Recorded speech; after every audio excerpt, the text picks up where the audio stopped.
திருநீரில் மருந்திருக்கு தெரியுமா? திருநீரில் மருந்திருக்கு தெரியுமா? அதை தினம் அணிந்தால் புகழிருக்கு புரியுமா?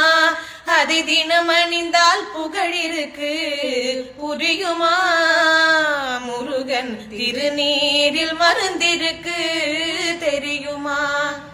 அருள் மணக்கும் ஐயனின் திருமருந்து, அருள் மணக்கும் ஐயனின் திருமருந்து, நல்ல அறிவு கண்ணை திறந்து வைக்கும் மறுமருந்து. அருள் மணக்கும் ஐயனின் திருமருந்து, நல்ல அறிவு கண்ணை திறந்து வைக்கும் அருமருந்து. அன்பு வழியில் வாழ வைக்கும் பெரும